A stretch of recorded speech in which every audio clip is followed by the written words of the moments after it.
কেকের উপরে এই কিউট বেবিটা কি সুন্দর করে ঘুমাচ্ছে, তাই না? এই কেকটা আমি বেশ কয়েকবার বানিয়েছি, আর এটা আসলে এত সুন্দর, এত মানে আদরে একটা কেক। এই কেকটা ছিল বাটারস্কচ ফ্লেভারে 1 পাউন্ডের।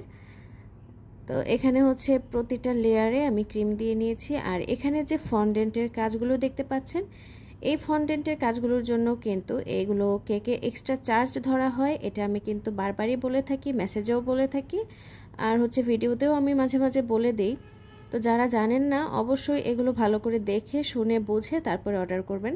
তো যখন আমি চার্জে শোনাই যে এই কেকগুলো বানাতে কিন্তু এক্সট্রা চার্জ লাগবে, তো অনেকেই আমাকে মেনশন করে এত চার্জ কেন, এত চার্জ কেন, বা চার্জটা বেশি হয়ে যাচ্ছে।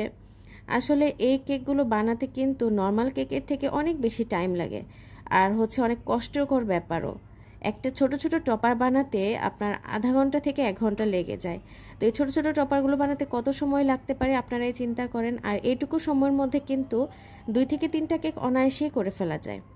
তো এই তো এখানে যে কেকের আরও টপারগুলো ছিল সেগুলো লাগিয়ে দিলাম। একটা চাঁদ ছিল, মই ছিল, একটা ছোট্ট বেবি ছিল, কিছু ক্লাউড ছিল, আর ছোট ছোট কিছু স্টার ছিল, সেগুলো লাগিয়ে দিচ্ছি।